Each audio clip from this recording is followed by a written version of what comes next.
भगवान का जो स्वरूप है प्रेम ही मानो भगवान के स्वरूप में प्रकट हुए। जो जिनमें जो प्रेम एक जो चीज है वो प्रेम ही खुद ही भगवान के तत्व में भगवान के स्वरूप में प्रकट हुए हैं।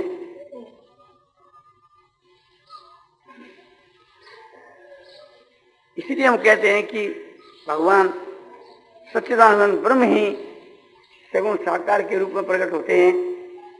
तो सच्चिदानंद जो ब्रह्म जो है वह स्वयं प्रेम स्वरूप है, आनंद स्वरूप है, रसमय है। चाहे रस कह दो, चाहे अमृत कह दो, चाहे प्रेम कह दो और चाहे आनंद कह दो, एक ही चीज है। तो परमात्मा आनंदमय है, रसमय है, प्रेममय है। वो प्रेम का जो शब्द है वो भक्ति मार्ग में उसका प्रयोग होता है, और आनंद का जो प्रयोग है, अमृत का जो प्रयोग है और रस का जो प्रयोग है, ये दोनों ही मार्गों के में इनका प्रयोग होता है। जो हम कहते हैं कि भगवान प्रेममय है, उससे हम कहते हैं कि रसमय है, तो एक ही अर्थ लगता है। या कहते हैं कि भगवान आनंदमय है, एक ही अर्थ लगता है। जो सच्चिदानंद घन जिसको हम आनंदमय ब्रह्म कहते हैं, वे आनंदमय ब्रह्म ही समझो कि साक्षात भगवान श्री राम के रूप में, भगवान श्री कृष्ण के रूप में प्रकट होते हैं। तो भगवान श्री कृष्ण को, श्री राम को हम सच्चिदानंद रूप कह सकते हैं। ये जो कहते हैं कि भगवान क्या चीज है कि जिनमें जो प्रेम है वो प्रेम ही भगवान श्री राम या श्री कृष्ण के रूप में प्रकट हुआ। तो यूं कह दें कि विज्ञानानंद ब्रह्म ही है, तो श्री राम और श्री कृष्ण के रूप में आप में प्रकट हुए, तो बात एक ही है। तो प्रेम शब्द किसका वाचक हुआ? सच्चिदानंद ब्रह्म का वाचक हुआ। तो सच्चिदानंद जो ब्रह्म है वह स्वयं समझो कि आनंद स्वरूप है, अमृत स्वरूप है, प्रेम स्वरूप है, रस रूप है। श्रुति जी कहती है कि परमात्मा तो रसमय है। तो वो जो रस है सो जीवा को स्वाद रूप रस नहीं, देवताओं के पान करने के योग जो अमृत है वो अमृत नहीं, देवताओं के पान करने के योग जो अमृत है और उसका में जो रस है वो माइक है, वो राजसी है। और परमात्मा जो रसमय आनंदमय है ये तीनों गुणों से अतीत है। साधन अवस्था के बीच के वहां जो एक भगवान के साथ में प्रेम को नातो है वो प्रेम सात्विक प्रेम, वो प्रेम असली जो परमात्मा को जो स्वरूप है वह को प्रतिबिंबात है उस परमात्मा से। किंतु वास्तव में जो परमात्मा को प्रेममय जो स्वरूप है वो चेतन स्वरूप, वो जो चेतन जो प्रेम स्वरूप है वह स्वयं एक प्रकार से भगवान श्री राम और श्री कृष्ण के रूप में प्रकट होते हैं। फिर भी लोगों से छिपने के लिए अपने ऊपर एक माया का पर्दा डाल लेते हैं, और माया उनकी चेरी है, उनके अधीन है। वे माया के दास नहीं, माया के पति, माया के स्वामी। संसारिक जीवों के ऊपर जो माया का प्रभाव है वो दूसरी प्रकार का है। हम संसारिक जितने जीव हैं वे तो माया की रस्सियों से बंधे हुए हैं। वे तो एक प्रकार से माया जैसे नाचाती है वैसे लोग नाचते हैं, क्योंकि वे मायापति है।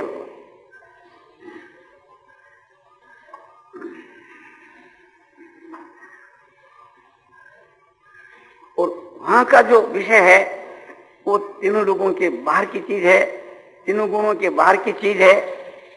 जहां भगवान का चिन्मय नित्य धाम है और जहां समझो कि भगवान साकार रूप से चिन्मय रूप से बात करते हैं, और वहां उनके सारे पदार्थ चेतन है, उनके सारे आयुध चेतन है, और वहां के बाकी सब ऐसो चेतन है। जितने भक्त है उनका शरीर भी सब चिन्मय है, और भगवान का शरीर भी चिन्मय है। वहां जो दिव्य जो नित्य जो परम धाम है, जिससे ऊपर और कोई धाम विशेष नहीं है, वो दिव्य धाम कहो, चिन्मय धाम कहो, तेजोमय धाम कहो, उनके अनेक नाम हैं।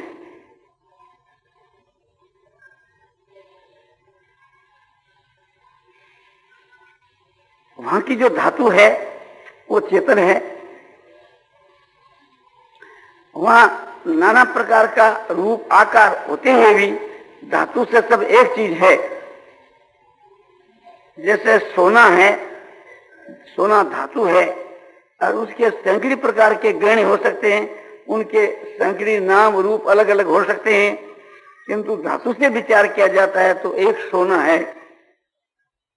इसी प्रकार से धातु की दृष्टि से विचार किया जाता है तो वहां केवल एक चेतन धातु है। और नाम रूप और आकृति से देखा जाए तो उनके अनेक रूप हो सकते हैं, अनेक नाम हो सकते हैं। यह है असमझो की साधन का फल। तो साधन काल के समय के बीच के वहां जो साध्य जो परमात्मा, उसमें जो प्रेम है,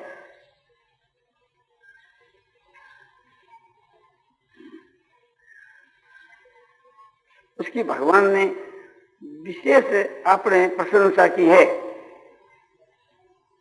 जो भगवान को प्राप्त हो जाता है, ऐसा जो भक्तिमान पुरुष है,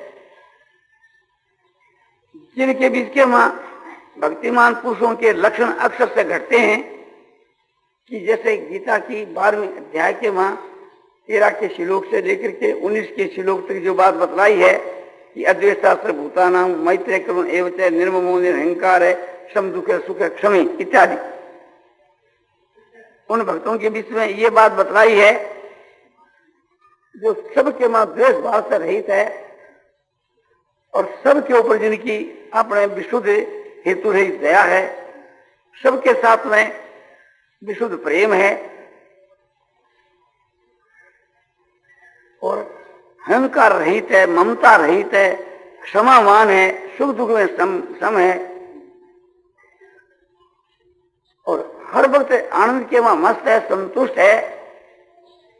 मन जिनका जीता हुआ है, बुद्धि जिनकी स्थिर है और मन और बुद्धि परमात्मा के माही हर वक्त तन्मय है।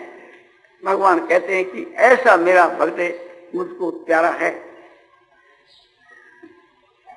ये जिनके वहां स्वाभाविक है, उनकी भगवान खूब प्रशंसा की, अपने मुख से बार बार ये कहा कि ऐसा मेरा भक्त मुझको प्यारा है, ऐसा मेरा भक्त मुझको प्यारा है। ये सिद्ध पुरुषों की बात है।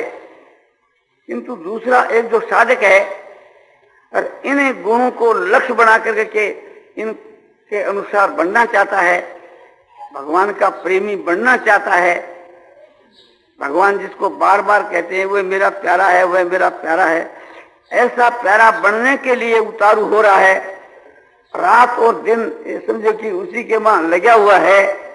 उस साधक भक्त के लिए भगवान ने ये कहा कि वो मेरा अतिशय प्यारा है। सिद्ध जो पुरुष है वह तो हमारे समझो कि प्यारे भक्त, और साधक जो है वो भगवान कहते हैं कि मेरा अतिशय प्यारा है। क्योंकि भगवान के परम धाम में जो चले गए या यहाँ जो भगवान को प्राप्त हो चुके तो चाहे यहाँ रहो, चाहे परम धाम में रहो, कहीं रहो, और चाहे भगवान के वहां विलीन हो जाओ, एक ही बात है, कोई उसके लिए फर्क नहीं। ऐसे जो पुरुष है वे भगवान के स्वरूप में जो स्थित हैं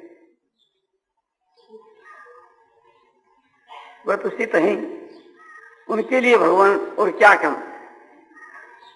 किंतु जिनको परमात्मा की प्राप्ति नहीं हुई है और वास्तु के बीच के मां परमात्मा का दर्शन भी नहीं हुआ है और परमात्मा के साकार निराकार सगुण निर्गुण स्वरूप का अनुभव भी नहीं हुआ है, केवल उस महापुरुषों के वचन के आधार पर और शास्त्रों के आधार के ऊपर अरे भगवान के वहां विश्वास करके श्रद्धा पूर्वक जो है भगवान को नित्य निरंतर भजते हैं,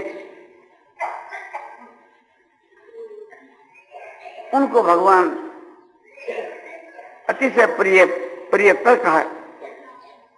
तो कारण यह है कि भगवान कहते हैं कि ख्याल करो, जिनको मेरी प्राप्ति हो गई, मेरे तत्व को जान गए, मेरे रहस्य को जान गए और वे मेरे को जान करके भजते हैं, तो उसमें कौन सी बात है। और जो मुझको जाने नहीं, समझे नहीं, दर्शन हुए नहीं और उन्होंने अपने आप को न्योछावर कर दिया, अपने आप को समर्पण कर दिया, अब उनका बदला मैं कैसे चुकाऊं।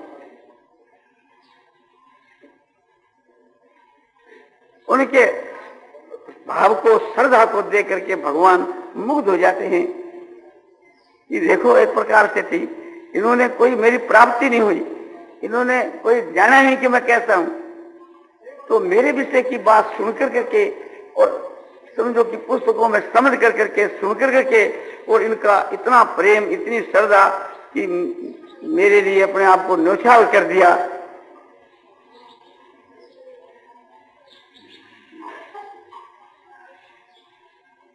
तो ज्यादा उनकी कीमत भगवान देते हैं। एक भाई तो ये कहता है कि भगवान यदि हमारे को मिल जावे तो मैं उसके लिए अपना प्राण अर्पण कर सकता हूं। प्राण, हमारा जो प्राण समर्पण करने से भी भगवान मिले तो मैं एक उनसे मिलने के लिए साहस करता हूं, तैयार हूं। यदि गंगा के बीच के वहां समझो कि डूबने से भगवान मिलते हो तो मैं गंगा में प्रवेश होने के लिए तैयार हूं। एक तो ऐसी शर्त कहता है और ये कहता है कि भी भगवान नहीं मिले कोई बात नहीं, पर भगवान के बीच के वहां समझो हमारा थोड़ा प्रेम हो जावे तो मैं अपने न्योछावर करना नहीं, एक प्रकार से तो तैयार ही उसके लिए कि भगवान के वहां हमारा थोड़ा प्रेम हो जा, तो उस प्रेम के मूल्य के बीच के वहां मैं अपने आप को समर्पण करने के लिए तैयार हूं। तीसरा कहता है कि मैं अपने आप को भगवान के समर्पण करने के लिए तैयार हूं इस शर्त के ऊपर कि भगवान मिल जा या भगवान में थोड़ा प्रेम हो जा। वो कहता है मैं कोई भी शर्त नहीं चाहता, भगवान हमारे को स्वीकार कर ले हुए तो एक प्रकार से थी हमारा अहोभाग्य है। मैं भगवान के लिए अपना सर्वस्व अर्पण करने के लिए तैयार, अपने प्राण अर्पण करने के लिए तैयार। तो अपना प्राण और अपना सर्वस्व है कौन सी दामी चीज है कि जिसके लिए एक प्रकार से मैं भगवान के प्रति समर्पण करूं और साथ में इकरार करूं कि भगवान में मेरा प्रेम हो जावे, भगवान मिल जावे। तो मैं कौन सी चीज भगवान को दे रहा हूं जिसके लिए भगवान पर इतना एहसान करूं। वो तो भगवान का ही मेरे ऊपर एहसान है कि यदि मुझको स्वीकार कर ले हुए, भगवान मुझको स्वीकार कर ले हुए तो वहां एक समझो कि बदले में मांग करने की क्या आवश्यकता है। हमारे लिए यह सबसे बढ़कर के मांग है कि भगवान हमारे को स्वीकार कर। हम कुछ भी नहीं चाहते कि इसके बदले में भगवान के वहां हमारा प्रेम होए या भगवान मिल जावे, दर्शन होए, कोई आवश्यकता नहीं भगवान के दर्शन देने की या शर्त करने की कि भगवान एक प्रकार से हमारे से ये इकरार करे। हम तो ये चाहें कि एक प्रकार से थी हमारा जो शरीर है, हमारा जो प्राण है, हमारा जो जीवन है, ये किसी भी प्रकार से भगवान के काम में लग जावे। भगवान से बदले में चाहते कुछ भी नहीं। तो भगवान समझते हैं कि इसका जो सिद्धांत है बहुत निष्काम और उच्च कोटि का है। जो ये कुछ भी इकरार नहीं करता, कुछ भी नहीं चाहता, भगवान के मां थोड़ा भी जो प्रेम, नाम मात्र भी प्रेम हो जावे और उसके लिए अपना शरीर काम में आ जावे, अपना सर्वस्व काम में आ जावे, ये तो हमारे लिए बहुत ही जीत की चीज है कि कहां तो हम और हमारा सर्वस्व है और कहां भगवान का थोड़ा प्रेम। भगवान का जो थोड़ा प्रेम है उसके बदले में त्रिलोकी के सारे जीव अपने आप को समर्पण कर दें अपने प्राणों को, तो भी उसके थोड़े प्रेम के बराबर के उनकी कीमत बराबर नहीं होती। तो मेरे एक आदमी के समझो कि सर्वस्व की कीमत उसके बराबर थोड़ी हो सकती है। भगवान जो हमारे को प्रेम का दान करें वो तो एक उनकी विशेष दया है, वो तो उनकी उदारता है। हमारे इसी का फल थोड़ा ही है कि हमने अपने आप को समर्पण कर दिया तो उसके बदले में भगवान एक प्रकार से प्रेम दान दिया। प्रेम दान हमारे शरीर का, हमारे सर्वस्व का मूल्य नहीं है, उसका तो कोई मूल्य है ही नहीं। ये तो उसकी दया है जो समझो कि जो कुछ हमारा है उसको भगवान ने भला स्वीकार कर लिया। ये उनकी बड़ी भारी हमारे ऊपर दया है।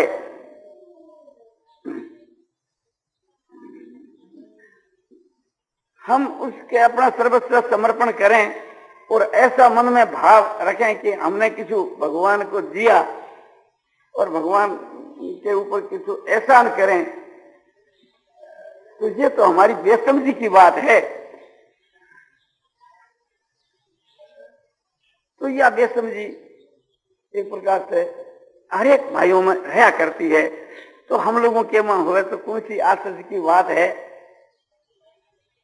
हम लोग भी समझो किसी महात्मा के पास में जाया करते हैं तो एक प्रकार से कहते हैं कि तुम्हारा हमारे अमुक काम हो गया, इस कारण से आने में देरी हो गई, थोड़ा विलम्ब हो गया, तो इसके लिए क्षमा चाहते हैं। आने का विचार तो हमारा आज 10 दिन पहले ही था, किंतु हम एक प्रकार से अमुक अमुक काम के कारण से नहीं आए। हमारी स्त्री बीमार हो गई, हमारे पुत्र बीमार हो गया, हमारे इस प्रकार से एक जरूरी काम था, इसलिए हम नहीं आए। तो महात्मा तो इस बात को सुन करके हंसता है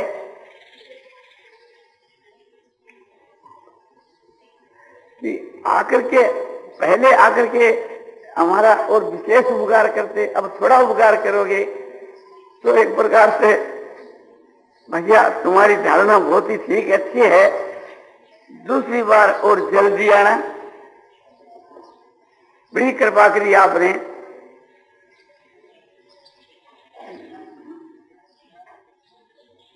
तो हम लोग जो किसी महात्मा के पास में जाकर के एहसान करें अपने वहां जाने का, सत्संग करने का, तो वो हमारी बेसमझी है, उसके रहस्य को लोग नहीं जानते। हमको तो ये समझना चाहिए कि हम गए और महात्मा मिल गए और उन्होंने अपना बख्श दिया, तो ये हमारे सौभाग्य की बात है कि जो हमने एक प्रकार से ये लाभ उठाया और उन्होंने अपना समय दिया, उनके लिए हम आभारी हैं। वे यदि एहसान करे हमारे ऊपर तो उनका दावा है, हक है, और लाभ हम उठावें और हम ही उस पर एहसान करें तो भी एक प्रकार से महात्मा पुरुष जो होते हैं तो वे हंसते हैं और उसको बुरा नहीं मानते। तो फिर भगवान भला कैसे बुरा मानेंगे? भगवान तो और बहुत समझो कि गहराई के मां हैं और बहुत तत्व रहस्य को समझने वाले हैं। हम कहें भी ये तो भी भगवान हंसेंगे मन के बीच के मां, और हम भगवान पर एहसान करें या बदले के मां उसका भेलू समझ करके बदले में कुछ चाहें। हम तो ये चाह सकते हैं कि प्रभु हम लायक तो नहीं है, पात्र तो नहीं है, किंतु एक प्रकार से थी आप बिना ही कारण सब पर दया करते हैं, प्रेम करते हैं। उस न्याय से थी जैसे भिखारी एक प्रकार से अपने भीख मांग सकता है, कोई उसका अपने दावा नहीं कुछ रख करके नहीं गया, वो तो भिखारी है। तो भिखारी एक प्रकार से भीख तो मांग ही सकता है। इसी न्याय से थी मैं भी आपके यहाँ भिखारी के रूप के बीच के वहां प्रेम की भिक्षा मांगता हूँ। पात्र तो नहीं हूँ किंतु दाता के कोई कमी नहीं है, इसलिए मैं प्रार्थना करता हूँ। तो यह बात अपने दाता के पास में भिखारी बनकर के प्रार्थना की जा सकती है किंतु मैं एक प्रकार से आपकी भक्ति करता हूँ, मैं आपका ध्यान करता हूँ, मैं इस प्रकार से करता हूँ और उसके बदले के बीच के मैं आपका दर्शन चाहता हूँ। दोष की बात नहीं, क्योंकि भगवान का जो दर्शन है वो पारमार्थिक चीज है, तो इसके लिए कोई दोष तो नहीं है, किंतु बेसमझी जरूर है कि किसी बदले में हम चाहें। उल्टी बात है, बल्कि हम भगवान की भक्ति करें, भजन करें, ध्यान करें या एक भगवान को अपना सर्वस्व समर्पण करें और इस बात को भगवान स्वीकार कर ले तो हमारे सौभाग्य की बात है, हमारी चीज भगवान के काम में आ गई। हमारा जो तन है, मन है, धन है, हमारा कोई भी हमारी चीज है और वो भगवान की सेवा के काम में लग जावे तो एक प्रकार से वो चीज सफल हो गई। हमारी उसके में ममता थी, ये भी एक प्रकार से वास्तव में थी तो हमारी गलती, किंतु वो तो और ज्यादा गलती है कि उसको देख करके और भगवान पर एहसान करें। हमको तो ये समझना चाहिए कि जो कुछ हमारे अधिकार के वहां है और वो भगवान के यहाँ समर्पण करें, तो ये समझना चाहिए कि भगवान की हमारे पर बड़ी दया है। प्रभु की चीज सब थी, हमारी तो थी नहीं। जो कुछ तन मन धन इत्यादि के भगवान ही की चीज थी।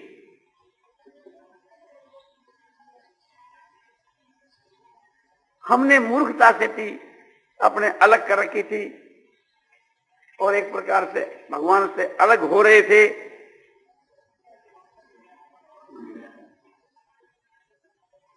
इसलिए एक प्रकार से भगवान से हम वंचित थे। इसमें भगवान का कोई दोष नहीं, केवल हमारा ही दोष था। किंतु ये हमारे समझ में यह बात आई कि देखो कि हमारी कितनी निष्ठा है कि भगवान की चीज को थोड़ी को लेकर मैं अलग जा बैठा और अभिमान कर बैठा कि ये चीज मेरी है। और फिर भी भगवान एक प्रकार से दयालु भगवान हमारे इस दोष की तरफ भी नहीं देखते और जब हमारे में समझ में आई और हम कहते हैं कि ये लो ले लो, तो बात तो ये होनी चाहिए थी भगवान की साधुता के हिसाब से कि भाई तुमने जब ये चीज अलग ले ली और उससे तुम्हारे को सुख हो रहा है तो तुम इसे अपना रखो, सुखी रहो। अब भगवान एक प्रकार से उसको स्वीकार कर लेते हैं तो कितनी भारी उनकी हमारे ऊपर दया है।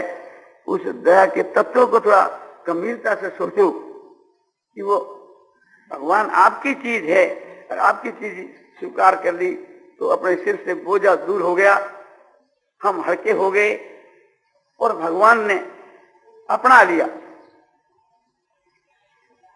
थोड़ा संसारिक ऊपर विचार करके देखो कि हम लोग कोई 5 भाई हैं और एक भाई समझो कि उसमें 10,000 रुपया लेकर के अलग हो गया, अपना थोड़ा मामूली सब स्टेट 10,000 का लेकर के अलग हो गया और हम 4 भाई शामिल रहे और उनके पास में करोड़ों रुपये हो गए। अब वो 10,000 रुपया लेकर जो भाई अलग होया है और वो आकर के कहे कि मेरी बड़ी गलती हुई, मैं इस पर अपना अधिकार जमा लिया, बड़े भाई से प्रार्थना करे कि नहीं ये मेरे कसूर को माफ करो, ये आप ही की चीज, आप इसको ले लो। और मैं ये नहीं चाहता कि आप करोड़ों रुपया को जो द्रव्य है उसका हिस्से के अनुसार मेरी पांति होनी चाहिए, नहीं, वो तो आपकी कमाई, आपकी चीज हमारी है ही नहीं, बल्कि ये हमारी निष्ठा है कि आप हमारे बड़े भाई मात के तुल हैं, उनके रहते हुए इतने धन को लेकर के मैं अलग जा बैठा, तो अब इसको आप एक प्रकार से मेरे कसूर को माफ करके स्वीकार कर लो तो एक से मेरे को संतोष हुए। और वो बड़ा भाई मैंने स्वीकार कर ले, अच्छा भैया कोई बात नहीं, जो मन राजी जैसे कर ले, तो उसके चित्त के वहां प्रसन्नता देखे तो वो भाई स्वीकार कर लेता है। और वो देखता है कि भाई इसमें अपनता है, इसकी मेरा अपना है, तो वो कहता है नहीं भैया तेरे पास जो चीज तू ले गई वो तो ठीक ही है, और भी तुम्हें जो दरकार हो तू ले जा, ये भी तुम्हारा ही है। तो ये उस बड़े भाई का कहना और अच्छा है। तो भगवान हमारे को ये कहे कि नहीं भैया, जो तुम्हारे अधिकार में जो चीज है वो तो तुम्हारी है, कोई आपत्ति नहीं, और भी तुम्हारे को जितना ऐश्वर्यता है दरकार हो जितना तुम और ले लो। तो मूर्ख आदमी हो तो उसको और ले लेगा कि बोले ठीक है। इसी प्रकार से वह भाइयों के वहां कोई मूर्ख होगा तो कह देगा ठीक है भाई साहब, ये तो आपकी बड़ी दया है, और 10 लाख रुपया दे दो। हर वो दे देता कि चल ले लो, वहां तो असंख्य करोड़ों रुपये है।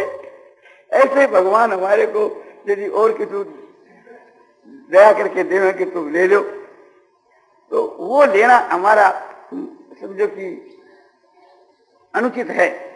हम तो कहते प्रभु हम इसको लेकर के भी निभा नहीं सके, तो उपयोग उसका ठीक नहीं कर सके, इसीलिए एक प्रकार से आपके चरणों में इसको वापस करते हैं, आपकी चीज ही आपके चरणों में वापस करते हैं।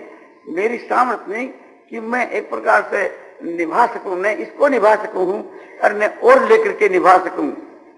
इसलिए नाथ ये जो कुछ है एक प्रकार से मेरे ऊपर दया करो, और कुछ काम भी मुझसे कराना हो तो आप मुझको अपना सेवक बना करके करा लो, उसमें मैं करने के लिए तैयार हूं। तो बोले भैया एक प्रकार से हम जो काम कर रहे हैं ना, वो वही काम एक प्रकार से तुम इस संसार पर त्रिलोकी पर मालिक होकर के कि अरे इसका सब शासन करो। हम कहे प्रभु हम तो एक मामूली ऐश्वर्य को लेकर शासन करना फेल हो गए, और आप इतना बड़ा जो भार मुझको देते हैं तो इसमें संसार का है, मेरा क्या ही सोचा आपने जो विचार किया होगा ठीक ही क्या होगा, किंतु हमारी तो समझ में नहीं आता है कि एक प्रकार से इसको आपको कोई बर्बाद करना है क्या, इसके कोई लायक हो उसी को ये पद आप दो। मैं तो प्रभु एक प्रकार से थी बस आपके पास रह करके आपकी सेवा ही करता रहूं, और ये मुझको ऐसा नहीं चाहिए। तो भगवान एक प्रकार से थी उसकी परीक्षा के रूप में देखते हैं, समझते हुए वो परीक्षा समझ करके है, उसे उनके त्याग बढ़ाने के लिए, निष्काम भाव बढ़ाने के लिए। जैसे भगवान श्री विष्णु आपने प्रहलाद को कहते हैं दर्शक भगवान कि जो तुम्हारी इच्छा हो तो तुम वरदान मांगो। तो प्रहलाद कहते हैं कि आप क्या कहते हो, मैं आपकी भक्ति करूं उसके बदले में मैं आपसे वरदान लेऊं, तो भक्ति का बदला वरदान हुआ, तो वो तो एक प्रकार से भक्ति को बेचना है। तो ऐसी भक्ति तुमने नहीं की है इस उद्देश्य से। और बार बार आप कहते हो तो हो सके है कि मेरे भीतर के बीच के ऐसा कोई भाव या कामना हो गए, तो प्रभु आप वरदान तो देना चाहते ही हो, तो यही वरदान जो कि मेरी कामना का सर्वथा नाश कर दो, तो ये निष्काम भाव। तो हमारे को भगवान जिस त्रिलोकी का राज भी देने के वास्ते तैयार हो गए, तो प्रभु से ये प्रार्थना करने में कोई आपत्ति नहीं कि प्रभु मैं उसके लायक नहीं, आपको कोई बर्बाद करना हो तो वहां मने बैठा दो। शासन करने के लिए, न्याय करने के लिए एक बंदर को बैठा दिया जाए तो कोई उससे न्याय की आशा रखे तो मूर्खता है। तो वही बात है। तो ये प्रेम के विषय की, प्रेम के रहस्य की, प्रेम के तत्व की बात आपको किसी सुनाई। अब समय हो गया। नारायण नारायण नारायण